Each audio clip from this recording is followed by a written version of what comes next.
Second भी हो गया था. Now 23rd.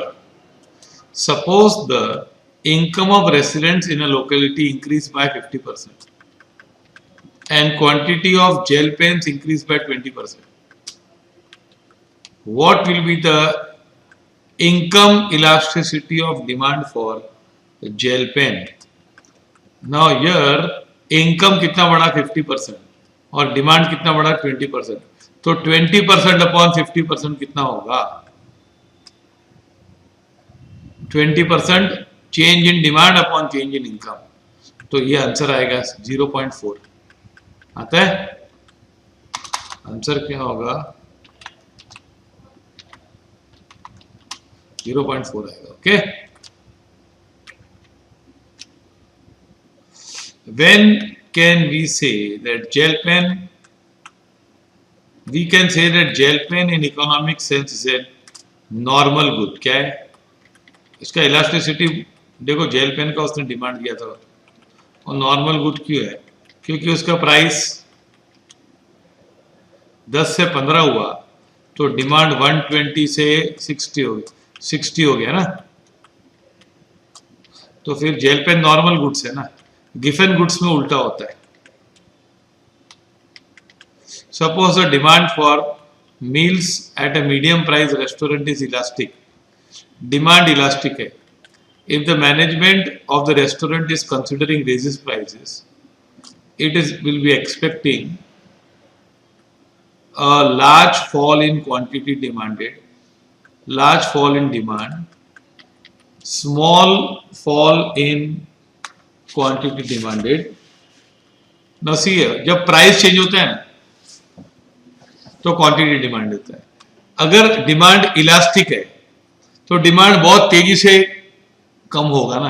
प्राइस बढ़ी तो डिमांड कम होगा, लेकिन डिमांड फिर से इलास्टिक है. क्या है वो? वहां पे डिमांड इज इलास्टिक, तो demand will fall very fast. तो आंसर इज ऑप्शन ए. ये आंसर है. The law of demand refers to price supply relationship, price cost relationship, price demand relationship, price income relationship. Law of demand states price demand relationship. Okay. Now if the local pizzeria raises the price of medium pizza from 60 to 100 and the quantity demanded from 100 pizzas a night to 700 pizzas a night to 100 pizzas a night, the price elasticity of demand. अभी है ना, इसमें हमको क्या करना पड़ेगा? ये calculator से करना पड़ेगा. कैलकुलेट.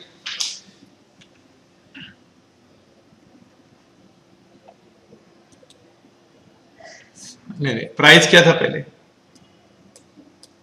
प्राइस था पहले 60, बाद में हो गया 100, है कि नहीं? और डिमांड क्या हो गया? 700.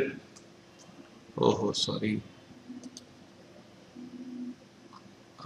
ये प्राइस डिमांड 60 100 700 100 आया कि नहीं? अब ये ना चेंज इन प्राइस क्या होगा? चेंज इन प्राइस 40 है और इन दोनों का एवरेज कितना? 80 है. क्या है? 100 प्लस 60. आर की इलास्टिसिटी है ना, तो ये 80 कैसे आया? 60 प्लस 100 डिवाइड बाई 2. अच्छा, अब यहाँ पे क्या आएगा? ये 600 चेंज हुआ और यहाँ पे 400 आएगा एवरेज. इन दोनों का एवरेज 400 है कि नहीं? हाँ, और डिफरेंस 600 है. तो यहाँ आएगा 6/4 इंटू 4/8, 6/4 इंटू 8/4. तो ये कितना हो जाएगा?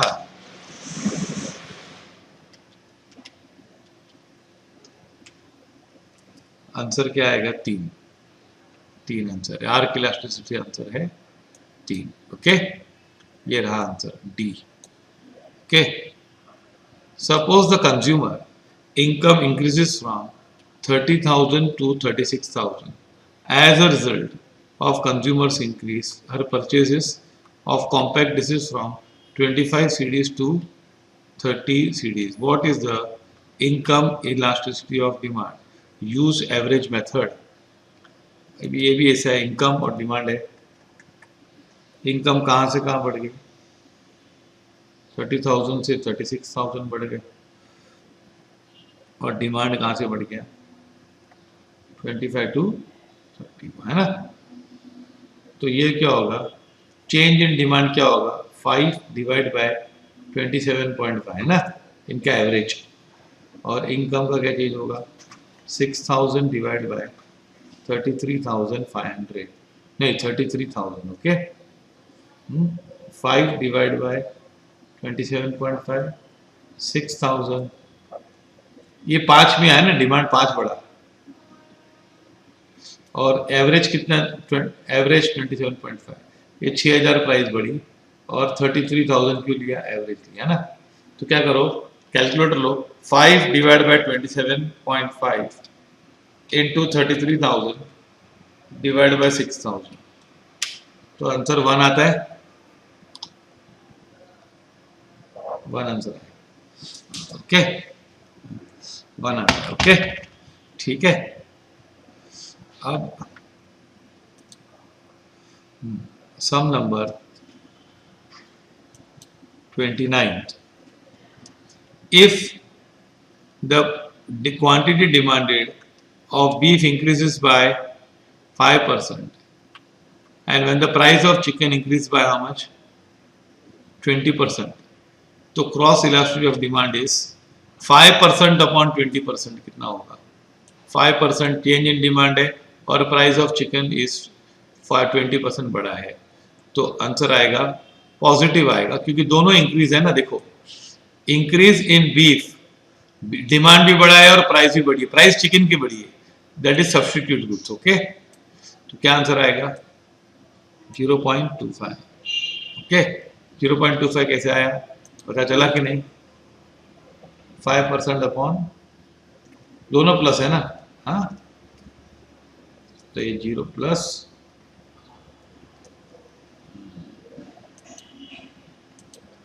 Demand for electricity is elastic because ना. डिमांड फॉर इलेक्ट्रिसिटी इलास्टिक क्यों है? थोड़ा भाव कम करेंगे लोग बहुत नहीं, क्या होता है? क्योंकि है ना, इसकी बहुत सारी यूजेस होते हैं ना.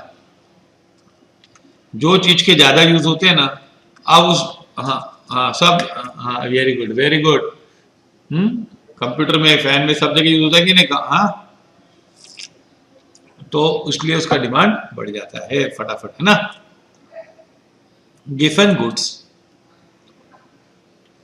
Goods are those goods for which demand increases as their price increases. उनका भाव बढ़ता है ना, डिमांड बढ़ जाता है. और भाव घटता है तो भाव कम हो जाता है, डिमांड कम हो जाता है. They are highly elastic of demand, there is a short in supply. गिवन गुड्स में क्या होता है? Demand increases as the price increases, है ना. तो क्या करेंगे? ये आंसर क्या है? 31 का A. Follow this. If two goods are complements, that means rise in the price of one commodity will induce a upward shift, a rise, a downward shift in the demand of other commodity.